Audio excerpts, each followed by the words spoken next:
उत्तर प्रदेश के जनपद फतेहपुर की बिंदकी विधानसभा में कार्यकर्ता बूथ अध्यक्ष सम्मेलन में शामिल होने आए यूपी के डिप्टी सीएम केशव प्रसाद मौर्य ने विरोधियों पर जमकर हमला बोला। उन्होंने कहा कि 400 पार चाहिए। अभी हमारे जम्मू कश्मीर का एक हिस्सा पाकिस्तान के कब्जे में है, जिनको मालूम है, जरा हाथ उठाओ। मालूम है ना? पीओके में तिरंगा फहराना चाहते हो? सब लोग हाथ में बताओ, फहराना चाहते हो तो 400 पार चाहिए। मुझे फिर समस्या होगी। 2024 में सपा बसपा कांग्रेस को सफा कर देना है। सपा को समाप्तवादी पार्टी, बसपा को बिल्कुल समाप्तवादी पार्टी, कांग्रेस मुक्त उत्तर प्रदेश नहीं, कांग्रेस मुक्त भारत कर देना है। यह लक्ष्य लेकर के आप बूथ की ओर जाइएगा। हम सब बूथ के कार्यकर्ता हैं और मैं भी, आप सब जानते हैं, मेरे लिए इसके लोकसभा चुनाव को लेकर के देश में उथल पुथल मची हुई है। सारे विरोधी दल मिलकर के चाहते हैं कि तीसरी बार मोदी सरकार न बनने पाए। ये सारे विरोधी दल और इनके नेता मिलकर के तीसरी बार मोदी सरकार बनने से रोक सकते हैं क्या? रोक सकते हैं क्या? लेकिन वह कोशिश कर रहे हैं। भ्रष्टाचार के दलदल में डूबे हुए दलों का इंडी गठबंधन बनाया। पूछो क्या करना चाहते हो? मोदी जी को प्रधानमंत्री की कुर्सी से हटाना चाहते हैं। अरे जब देश वाले मोदी जी को नहीं हटाना चाहते हैं तो तुम्हारे पुरखे भी उतर आए तो मोदी जी को हटा नहीं सकते है ना? ये कांग्रेस, सपा, बसपा और भाजपा विरोधी दल ही नहीं चाहते हैं। दुनिया के कई बड़े बड़े देश चाहते हैं कि अगर मोदी प्रधानमंत्री बन गए तो एक तो पाकिस्तान चिंता में है कि घर में घुस करके मोदी मारेगा, घर के बाहर नहीं मारेगा। सर्जिकल स्ट्राइक और एयर स्ट्राइक का स्वाद पाकिस्तान को किसकी सरकार में चखाया गया? मोदी सरकार में चखाया गया। 2014 से 2024 के बीच में 10 साल में जितना काम कांग्रेस 60 साल में नहीं कर सकी, उससे ज्यादा काम मोदी जी ने 10 साल के अंदर किया कि नहीं किया?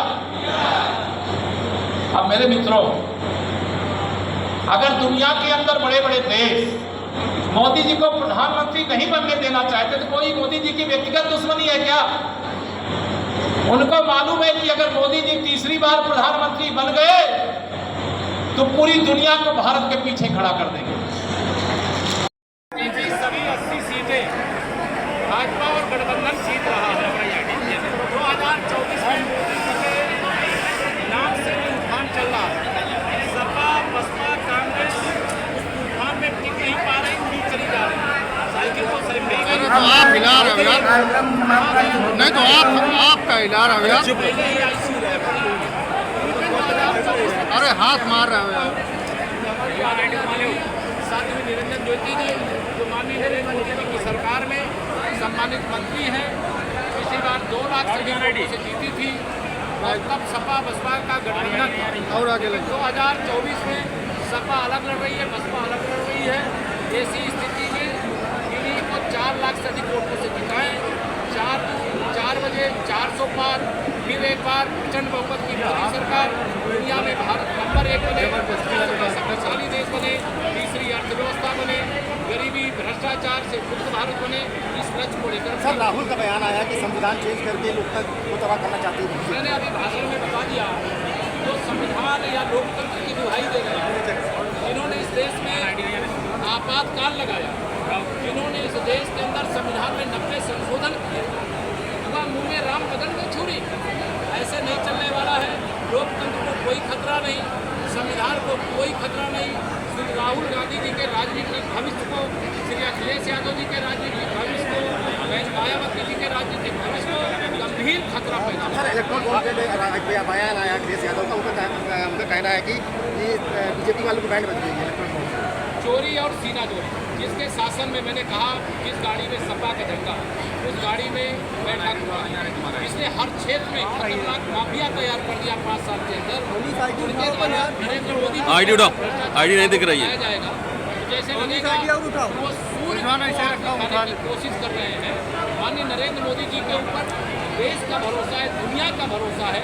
नरेंद्र मोदी जी जैसा ईमानदार नेतृत्व मिलना, उनके बारे में मैं कहता हूँ घर में खुशहाली पहुँचे, बस इतना फर्ज निभा देना, बाकी सब मोदी कर देंगे, सब कमल का बटन। आम आदमी पार्टी की वो है आतिशी, उन्होंने कहा है कि भारत का इलेक्शन कमीशन पाकिस्तान की तरह काम कर रहा है। देखिए, मैं आम आदमी पार्टी हो, कांग्रेस पार्टी हो, समाजवादी पार्टी हो, ये सब इंडी गठबंधन का हिस्सा है। नहीं आ रही चुनाव आयोग पर, भारत की संवैधानिक संस्थाओं पर, भारत के न्यायपालिका पर भरोसा नहीं है, वो पाकिस्तान की नागरिकता ले लें, वहाँ चले जाएं, वहाँ जाके चुनाव लड़ें। भारत जैसा देश विश्व में दूसरा कोई नहीं है। माननीय नरेंद्र मोदी जी के नेतृत्व में हमारा देश बहुत आगे बढ़ा है और बहुत आगे बढ़ेगा। दुनिया की कोई शक्ति माननीय नरेंद्र मोदी जी को तीसरी बार प्रधानमंत्री बनने से नहीं रोक। सर अमेठी और रायबरेली सीट का घोषणा नहीं हुई है। अमेठी रायबरेली अमेठी रायबरेली कन्नौज मैनपुरी कोई भी लड़े, कमल खिलेगा। मंत्री थैंक यू। आदरणीय राम शंकर कठेरिया जी के लिए वोट की अपील करने आई हूँ।